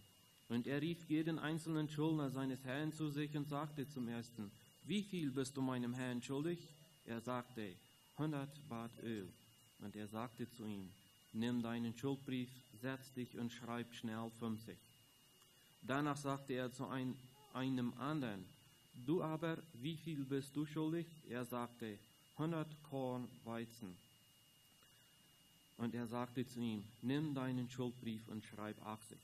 Und der Herr lobte den ungerechten Haushalter, dass er klug gehandelt hatte, denn die Kinder dieser Welt sind in ihrem Geschlecht klüger als die Kinder des Lichts. Und ich sage euch, macht euch Freunde mit den ungerechten Mammon, damit, wenn ihr nun Mangel leidet, sie euch in ihren ewigen Hütten aufnehmen. Wer im geringsten treu ist, der wird auch im Großen treu sein, und wer im geringsten unrecht ist, der wird auch im Großen ungerecht sein. Wenn ihr nun mit den ungerechten Mammon nicht treu gewesen seid, wer will euch das Wahrhaftige anvertrauen? Und wenn ihr mit den Fremden nicht treu gewesen seid, wer wird euch geben, was euch gehört? Kein Knecht kann zwei Herren dienen. Entweder er wird den einen hassen und den anderen lieben, oder er wird den einen wertschätzen und den anderen verachten. Ihr könnt nicht Gott dienen und den Mammon. So, in diesem Aufschnitt, was sei wir hier? Jesus sagt, erstens, was wir uns morgen wollen hier so, dort er das Gleichnis zu seinen Gängern sein hat. Ans merkt ihr dort nun ja schon, das Wort zu verstehen, wenn wir einmal checken, zu wem ist das gesagt. Redet er dort für die schriftgelehrten Pharisäer, der Arm nicht annahm als der Erlöser, als der Messias, oder redet er zu Gläubigen, zu den Jüngern. Das merkt ihr Unterschied. Und ab dieser Stelle redet er zu den Jüngern. Er redet am Wort am Folgenden, zu der redet er. Und er sagt, du hast einen reicher Mann, der stellt du so ein Ungewirt an. Und sagt, und dann wird den beschuldigt, dass er am seine Güter verschwenden hat in Vers 1. So heißt es ein Gleichnis von einem reichen Mann, der stellt den Ungewirt an, nu ist der Ungewirt antreu. Und nu kommt das Bett voran. Die den Ungewirt beschuldigen, dass er den Wirt seine Güter verschwenden hat. So ein angereichter Hausholer, wie du so, ein angereichter Ungewirt. Und wir sehen da auch, dass im zweiten Vers, du sagst, und er raubt nur an, und dann sagt er, was hier du von dir? Da muss Rechenschaft aufgeben, wenn die Kosten nicht länger die Ungewirt sind. So nu, wie kann das angereichter Ungewirt so, nicht kann ein Problem nennen. Die Wirt sagt, da muss Rechnung durchleihen. Und ganz bewusst, wie das Ungewirt, dort ein Problem wie in die Wirt sagen mag, weil die Kosten nicht wieder das Ungewirt sein. Und er muss Rechenschaft aufgeben. So, was sei wie sein ein angereichter Hausholer? Und zu wem redet Jesus? Er redet zu Jüngern. Dort werden wir im Gedanken holen. Er redet zu Jüngern. Er redet nicht von unbekehrten Menschen, die du Anrecht holen tun. Er redet nicht von zu seinen Jüngern, sagt er das. Und wir sehen das auch zum Beispiel nicht bloß Ungewirt, sondern auch Wirt, wenn sie angereicht mit das Geld angehen, dort das Folgen haben. Eine so eine Begebenheit ist in Lukas 12, wo das reiche Bücher sieht, er wird seine Schienen durchbrechen, gerade Bücher, und dass er alles sammeln kann. Und dort wie ihr das Anrechte, dort er dort sammeln, da wird er ernten dort, aber sein Sender nu wird er mal ein langes Leben haben. Und er dachte gleich an den nächsten. Aber Jesus dort der Ungewirt. Und du sei wie, das Antrühe wird bei ihm wir, dort er dort, wo er angestellt wird, nicht gerecht mit umgehen. Dort wir das Angereichte, wie das Ungewirt. Im dritten Vers, du sagst, En das Ungewirt, der sagt dann nu, was soll ich dann nu tun? Wenn der Herr, wenn mein Wirt mir das Amt wegnimmt, was soll ich dann tun? Mein mein Körper, der kann nicht mehr schwere Arbeit tun. Und zum Prachen gehen, dass er zu leben hat, du wieder nach zu großartig tun. Er schämt sich dort, dass er nicht würden von anderen abhängig sein, dass er am halten würden. So, Prachen gehen will er nicht. Und ja, arbeiten kann nicht mal, was denkt er nicht. So, er nu, wie einmal im Moment gekommen, nu auf einmal gedacht für die Zukunft. Scheinbar hat er hier so nicht an die Zukunft gedacht, nicht. Nie dachte er an. Und was wir wieder betrachten, und was ist dort, was er dann nicht deut. Er dacht nicht einmal an die Zukunft, und wo merkt er das? Er sagt im 4. Vers, ich weiß, was ich tun will. Und wenn den Wirt mir das umwegnehmen wird, du mit, dass sie mich wollen in der Hiese abnehmen. Und andere wird gesagt, dass sie wollen für mich sorgen, dass ich was zu essen habe, und dass ich brauche prachen. Und dass ich so Däumchen brauche. Und dass er prachen. Sagt, ich weiß, was ich tun will. In Vers 5, dann raubt er die Kunden von seinem Wirt zu haben, die du schuldig sind. Dann sagt er, den ersten Würfel bist du mir Wirt schuldig. Er sagt, 100 Bad Öl. 100 Bad Öl, die auf ungefähr 2200 Liter Öl, was er am schuldig wird. Dann sagt er, nimm den Schuldsadel, dann schrieb du bloß festig an. So was da. Er wird ein Eierreich da. Und er wird, und er da nu bloß nach wahrer Eierreich. Er sagt zu den Wirt seine können, sagt er, die wollen die halb strecken, dass du bloß festig schuldig bist. Und das ist dort, wo wir auch gut heute. Zu den Zweiten sagt er, wofür bist du schuldig?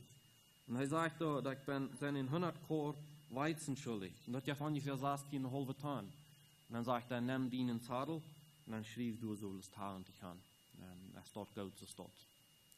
Er hat angereicht handeln hier so. Hier sind viele Wirts, bin ich überzeugt von, hier sind alle Wirts bei. Auch so eine was Arbeiter in ihr Hand haben. Und was denke ich, wenn die Arbeiter, den die angestellt haben, wenn dieses das handeln wird? Würde ich nicht auch sagen, die kosten nicht wieder diese Arbeit tun? Ich glaube, wir würden Match haben. Ich glaube, wenn wir diesen Gleichnis bei hier bekicken tun, für dort, wo die Verwalter da, die Unja wird, in die wird sie die Kost nicht länger geschaffen, das reich. Er hat sich dort verdorfen. Du wirst mal vertrühen, und danach, den wird sein Geld hier dort verschwenden. Er wird gar nicht treu. Was denkt ihr, wenn hier so Unja wird sein, was wird mit ihnen tun, wenn jeder so handeln deuten? Einfach mal bloß, den sie eine Kunde haben, und sagen, wollen die mal diesen Lieder, Diesel strecken. Das brauchst du nicht betonen. Aber wir haben ein Ziel hier hängen. Er will hier was tun. So ich was. Vers 9 sagt uns dort, was er tut. Aber das Schockierende in diesem Abschnitt, wo die Bibelkritiker können sagen, wo diese Ungerechtigkeit ist, dort ist in Vers 9, Vers 8. Er sagt, und der Herr, der lobt diesen ungerechten Haushalter. Scheint uns dort reich zu sein? Wenn die Arbeiter bloß auf einmal, wo die Nächsten bloß 1000 Liter Öl ausstrecken, wo die den loben, dass er klug gehandelt hat? Vers 9 hat uns die Antwort, warum er es das tut, warum er das so handeln. Wir haben gelesen, dass er sagt, ich weiß, was ich tun will, damit er zu mir abnehmen. Da hin ich darf prachen gehen. Und was er nicht? Reicht aber Jesus, wenn du so in Vers 9 sagst, was er tun soll. Und wenn ein klein bisschen mal in Vers 8 nach hinten kicken, was sagt er da? Er sagt, und der Herr, der lobt den angereichten Haushalter, dass er klug gehandelt hat. Er sagt, die Kinder von dieser Welt, die sind in ihrem Geschlecht Kläger, als die Kinder von dem Licht. Wir wollen Luther ans Mitmachen in der letzten Part kicken in diesem Vers, was er sein wird. Aber die wird die Luft haben, für dass er klug gehandelt hat.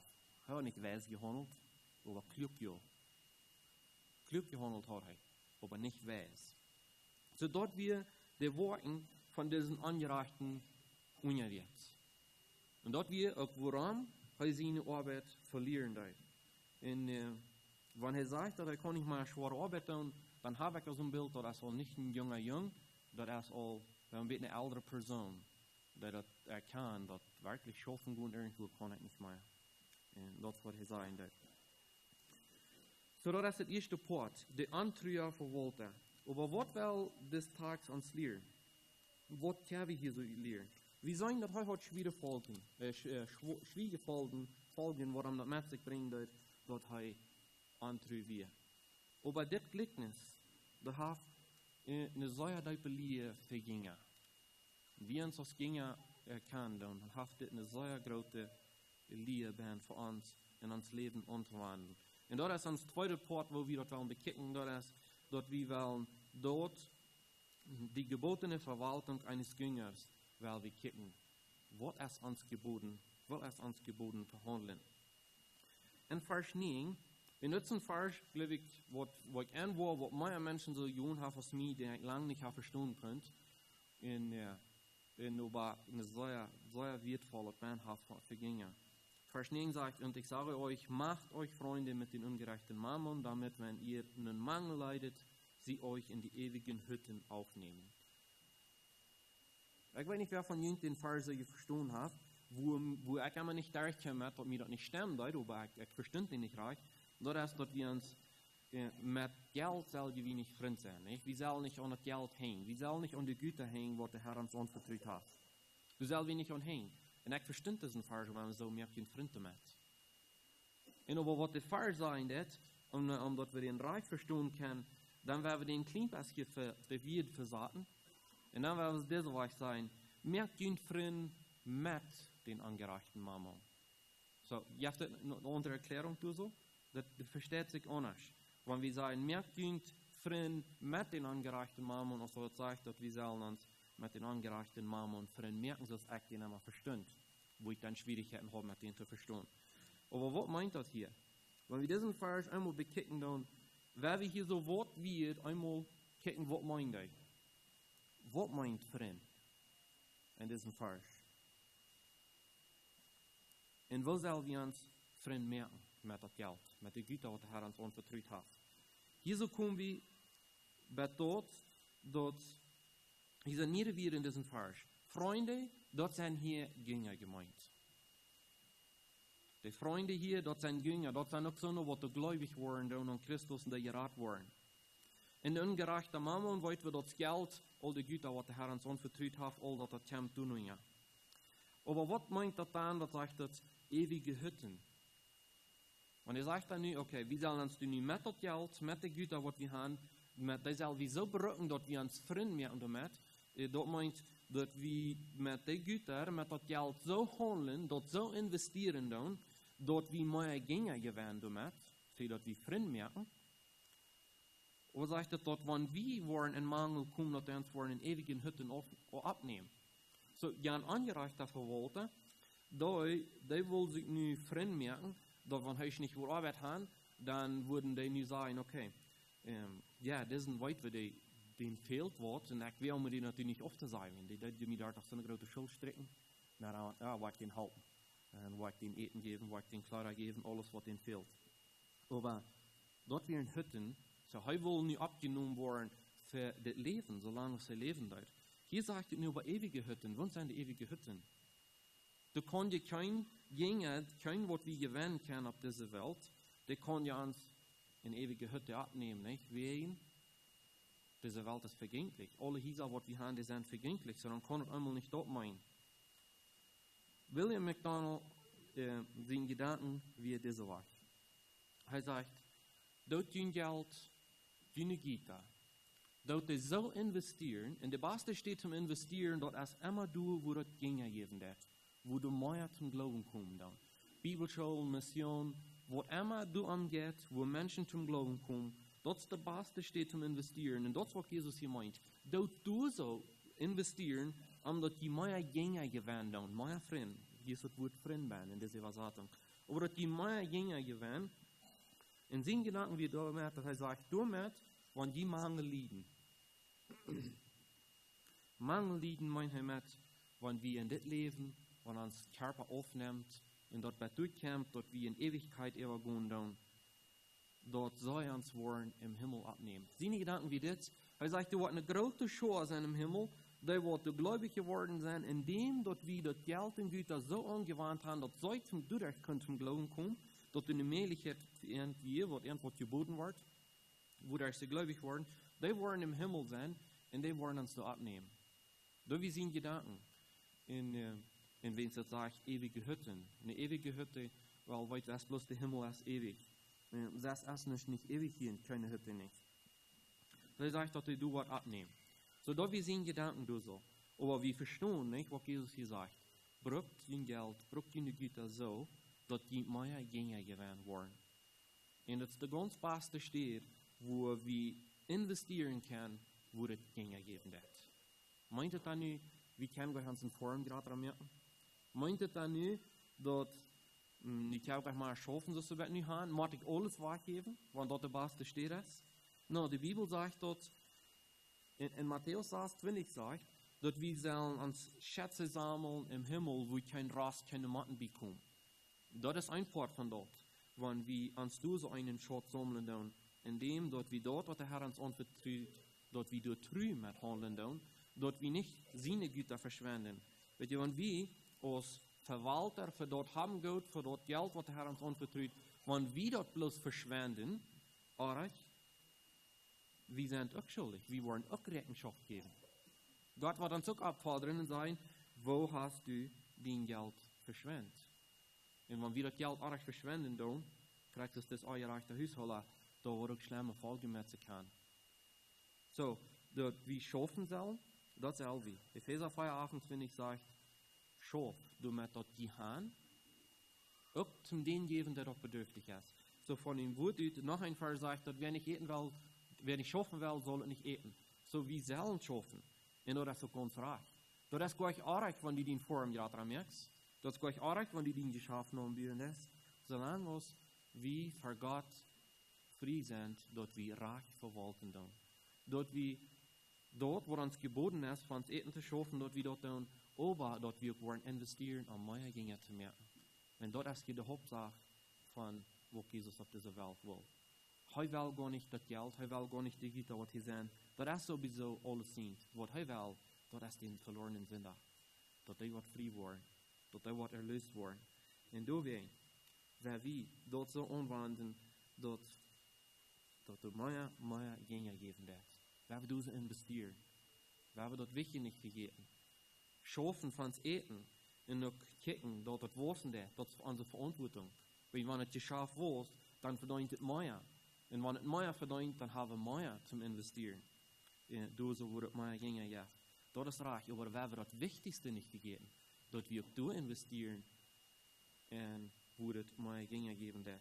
Und da können wir sagen, dass nicht bloß, dass wir nie ans Geld, unsere Güter so investieren, dass mehr Gänge ja, Zeit und so mehr können wir mehr nehmen, wo wir von der aber nicht wollen angehen. Und die Zeit, wo wir unsere Zeit, was der Herr uns verantwortlich verhält, wo brauchen wir da wir da so investieren, dass mehr Gänge ja. So, das ist ein Part. Einmal, dass wir auch mit der täglichen Worten treu sind. Vers 10 sagt uns, wer am geringsten treu ist, der wird auch im Großen treu sein. Und wer am geringsten antreu ist, der wird auch im Großen angereicht sein. So war es das im Gleichnis, in dem Bild, das wir hier, das sagt, wer am geringsten, das Geringste, dort ist dort, was Güter und Geld ist. Dort ist bei dem Herrn das Geringste. Dort wahrhaftig, dort Wichtige, dort ist bei die Seelen. Dort ist bei das Wichtige. All dort, was auf dieser Welt ist, dort ist bei dem Herrn das Geringe. So wer nu mit das Geringe treu ist, der wird mit das Grote treu sein. Was ist das Grote hier gemeint? Das Grote, das ist das Wahrhaftige. Das Evangelium. Und da Arbeit mangt die Gänger, was der Herr hier so hat. Wo er will haben, wo wir sollen an der Arbeit sein, wo wir sollen dein, so wie wir sich lesen, dass wir uns unter dein sollen mit den Guben. Dort ist dort Grote, was dem Herrn so wichtig ist. Als Heusinen sehen Jesus geist, dann können wir gleich diese verdorbene Welt besser zu merken. Da hat Kammel geändert, dass ein Tier für das andere ran macht, ein Tier für das andere Angst hat. Er kann gleich bloß den Sinn hier bloß ganz wegzunehmen, dass das Help nicht mehr hilft. Warum nicht? Dort ist bei dem Herrn das Geringe. Das Grote, dort ist die Seelen. Für dich kommt Jesus. Dort sollen geraten werden. So, was sagt das Vers uns hier? Wer im Geringen treu ist, der wird im Groten treu sein. Wer mit diesen täglichen Dingen, Geld und Güter und all das auf dieser Welt, wer du was treu handeln, den geht auch was Geistliches anzuvertrauen. Den, wir wollen Lothar nach Meier kommen, aber dort ist ein Bruder, wem wir können ein Amt in der Kirche anvertrauen. Wir wissen das, wir haben ein gutes Bild, wo er täglich ist. Er ist treu und gerecht. Und dann haben wir ein Vertrauen auf am Wort Geistliches, in der Gemeinde anzustellen, dass er so dein Wort. Dann können wir ihm das groß auch anvertrauen, wenn wir wissen noch, im Geringen ist er treu.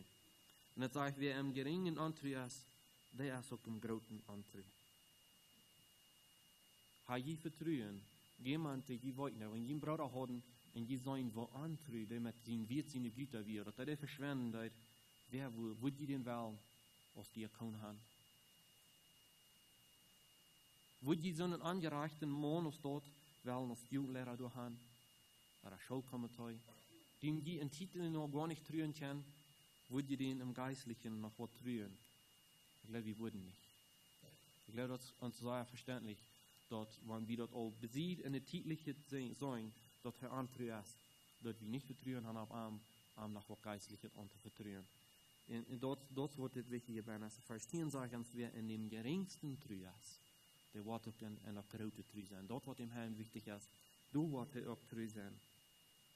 Und dann Vers 11 und 12, glaube ich, geben bloß mehr Erklärungen für den Vers 10 und 9. Vers 11 sagt uns, wer nu mit den angereichten Mamen nicht treu gewesen ist, wer will den Wort wahrhaftig anvertrauen?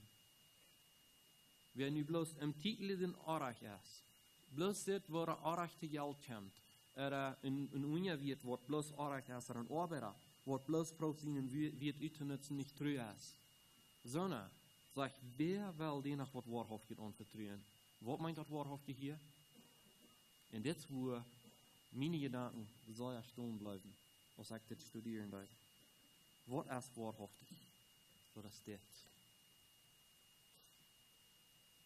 So, wenn wir im Titel nicht treu sind, wird der Herr uns irgendeine Offenbarung von das Wahrhaftige geben.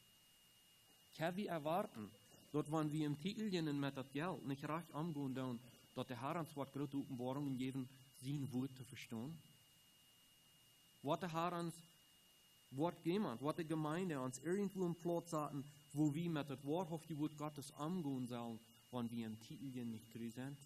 Das Vers, das in der Frau sagt, wer will den Wort wahrhaftig anvertrauen? So wie wo wichtig das ist, dass dort, wo wir im Wackelach tun, mit der Titliche, mit das Geld, wo wir mit unseren Gütern umgehen und so wieder, wo wichtig das ist, dort wir das Wort vom Wort Gottes noch lernen können, dass der Herr uns was Umwahrungen geben hat von das Wahrhaftige. Für ein Verständnis für Arbeiten in der Gemeinde, wo wir trägt das Wahrhaftige. Wer will uns das anvertrauen, wenn wir nicht treu sind? Wer will uns so was anvertrauen? Und hier können wir uns fragen, können wir erwarten, dass wenn wir antreu sind, dass die Gemeinde uns was anvertrauen wird? Ich kann die wenigsten Menschen von Jünd hier sein. Aber ich wundere eins hier mal, so eine Brüder, die Jahren in der Gemeinde sitzen, und nicht Amter haben in der Gemeinde, oder immer kritisch sein auf immer. Erst das ab einmal da steht, und wo das liegen dass der Herr nicht wahrhaftig anvertraut, dass sie gar nicht dazu kommen, dass sie in der Gemeinde sein kann, wenn du es antritt, sie sind gar nicht treu, im Titelchen. Sie passen gleich ab, dass sie ihre Schuld in Ordnung holen. Geregelte Schuld ist nicht eine Schuld, die dann zum geistlichen Boden wird, aber eine ungeregelte Schuld, das ist Antreu. Und das ist dort, wo uns hingern wird, im Reich Gottes zu arbeiten. Da wird uns hingern, unsere Andachten zu haben, da wird uns hingern, zu verstehen. Da wird uns hingern, dass unsere Gebete erhört werden. Dass wir gar nicht mehr was beleben. Dass sich das Leben auf einem kalten Lade sperrt. Und so wollen wir uns prüfen, wo gehen wir mit der täglichen Arm? Was sind wir für Verwalter aus Gänge Jesu mit dort, wo er uns anvertraut hat? In Vers 12, Entschuldigung, sagt es, und wenn ihr mit den Fremden nicht treu gewesen seid, wer wird euch geben, was euch gehört? Wo ist das Fremde in diesem Vers gemeint? Wer nu mit das Fremde nicht treu gewesen ist, das Fremde, das sind einmal die Güter, das sind Gott eins. Und wo können wir das hineindalen? Als Kinder Gottes, als Kinder Jesu, sind wir nicht von dieser Welt. Das will ich selber klar machen, nicht? Wenn wir bekehrt sind, wie Jünger Jesus sind, dann sind wir nicht von dieser Welt. Dann gehören wir zu das Himmelreich. Die Güter, die der Herr uns anvertraut hat, die wir auf diese Welt brücken, die sind von dieser Welt. Und ich glaube, man muss immer so anchecken, die sind fremd von uns. Was für uns wichtig ist, dass wir im Himmelreich sind und dass wir dort Deutschland haben. Aber wenn wir von hier gehen, wenn wir in Ewigkeit gehen, wo wir keine von den Titeln die Dinge mitnehmen, so dort ist das Fremde. So sagt nicht, wer mit das Fremde nicht treu gewesen ist, wer will den geben, was den gehört? Was ist das, was den Gänger gehört? Das ist der Segen. Und das ist der Lohn, den wir im Himmel kriegen wollen. All den Lohn, den wir hier durch Segnungen im Leben kriegen, vertraut ein. Und aber auch, wenn wir wollen ewig gehen in Ewigkeit nehmen, wo wir unsere Belohnung empfangen wollen, vertraut ein. Da sagt er, wer will uns das geben, wenn wir auch nicht monatlich Fremde sind, treu gewesen? Wer wird uns belohnen? Kann wir erwarten, dass Jesus uns belohnen wird, wenn wir hier nicht treu sind mit den ungerechten Mama? So wo wichtig ist das, dass wir treu sind. Und ich muss uns bloß Mut merken hier so, wer uns fragen, wer uns prüfen, wer wir dem Herrn fragen, dass er uns prüfen wird, wo meinen wir das? Sehr wir auf dem Reich der Wahrheit, so David im Psalm sagt, sehr wir auf den Reich der Wahrheit, in dem, wo wir die Güter, den ungerechten Mammon verwalten sollen. Damit hat er uns diese Offenbarung geben, damit hat er uns das Wahrhaftige anvertrauen kann, dass wir so reich mit umgehen wollen. Damit hat er uns unsere Gaben geben, was er uns sowieso geben will, oder damit er uns die geben kann, dass wir dann können, wenn wir treue Verwalter sind.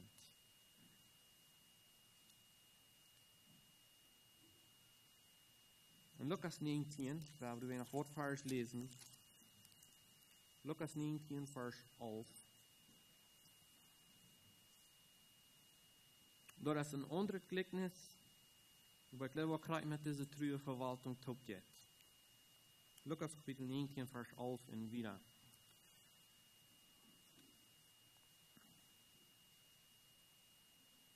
Sagt, während sie das alles hörten, fuhr er fort und erzählte ein Gleichnis, weil er nah bei Jerusalem war, denn sie meinten, das Reich Gottes würde sofort offenbar werden, und sagte, ein Vornehmer mag wohl,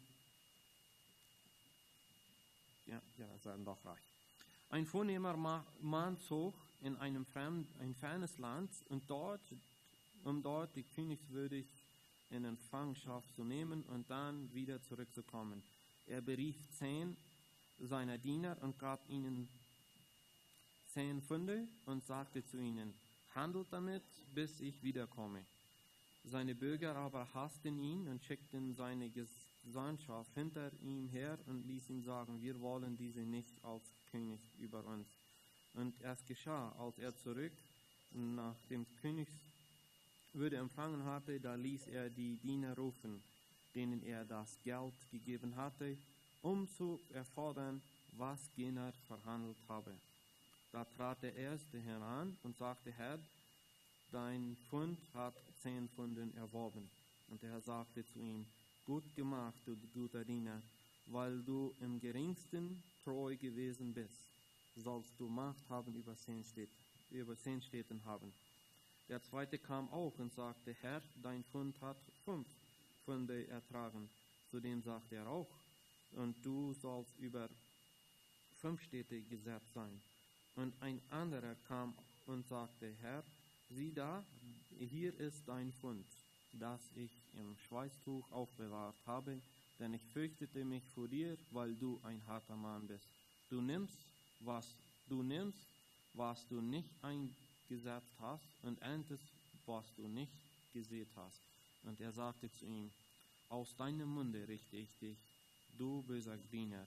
Du wusstest, dass ich ein harter Mann bin. Nehme, was ich nicht eingesetzt habe, und ernte, was ich nicht gesät habe. Warum hast du denn mein Geld nicht auf die Bank gegeben, und bei meinem Kommen hatte ich erst mit Zinsen eingefordert. Und er sagte zu denen, die beistanden, nehmt ihn den Pfund weg und gebt es denen, der 10 Pfünde hat. Und sie sagten zu ihm, Herr, er hat doch schon 10 Pfünde. Ich sage euch aber, wer hat, den wird gegeben werden, von dem aber, der nicht hat, wird auch das genommen werden, was er hat. Doch jene meine Feinde, die mich nicht wollten, dass ich über sie herrschen sollte, bringt sie her und erschlagt sie vor mir. So wat is dit gelijkenis? Hier zijn we bloos krijg dood. Die wat er teruggedient hadden, die kregen ihre Belohnung, die kregen ihre Anerkennung. Und die wat er nicht hat, dem wordt dat genomen. En die kreeg ook zijn straf dafür.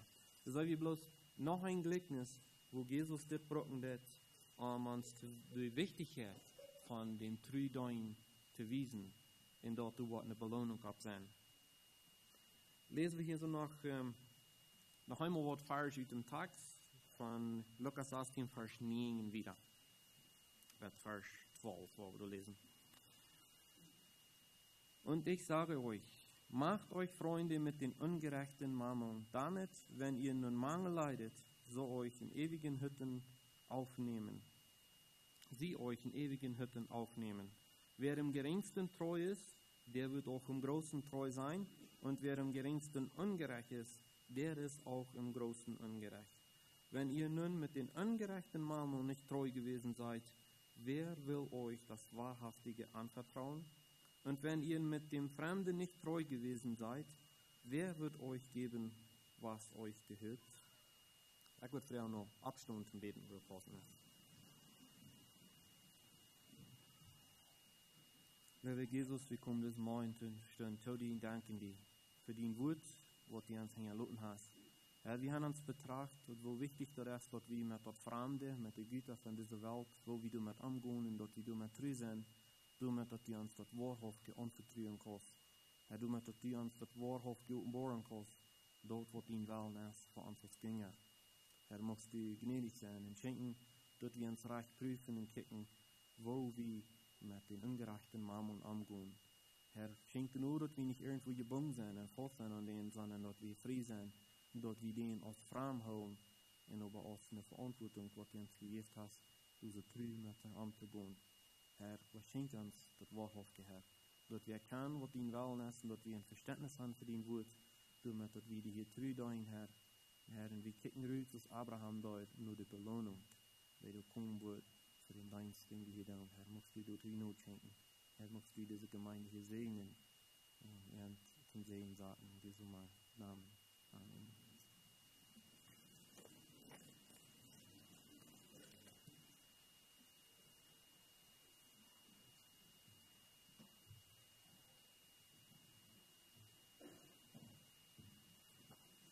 In Glaubenslieder Nummer 53.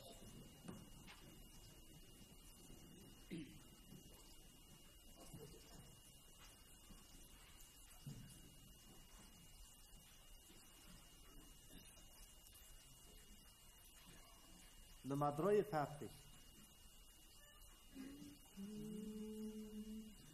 Mit viel Gaben, schönen Gaben hat uns Gott der Herr beglückt. Mit viel edlen Fähigkeiten uns als Menschen hergestellt. Doch die Gaben, dass sie frommen, bitte Gott und Recht und Kraft. Denn der Rechte wird verkommen, der dich zur Rechenschaft. Braucht die Gaben, Gott und preisen und vergraben nicht ein Pfund. Wirken Nütze jede Stunde, Gott die Gottes Gnade kommt. Braucht die Gaben,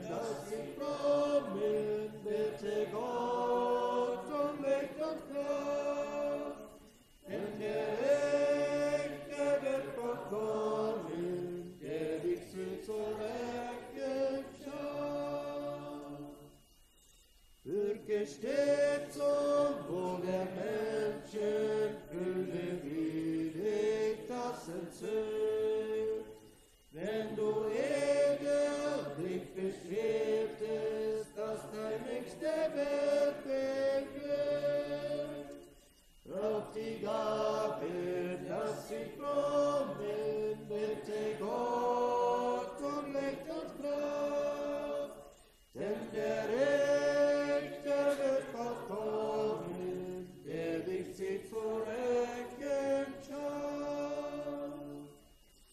Wirst du treu und beglaubt, wartet deines Himmels an. Doch wenn du die Zeit verscherzest, wartet deine Gefahr. Auf die Gabe, dass sie frommen, bitte Gott um Licht und Kraft, denn der Richter wird bald kommen, der dich zieht zur Rechenschaft.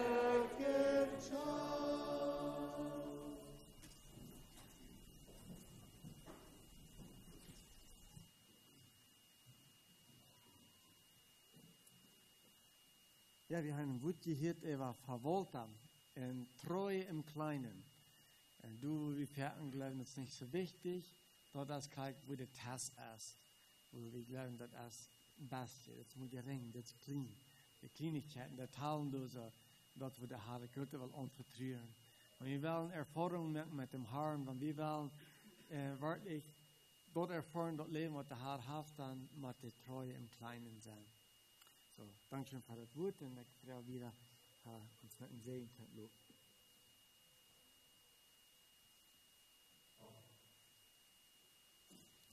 Waar we de opnaging naar mijn vers te lezen für den Segen.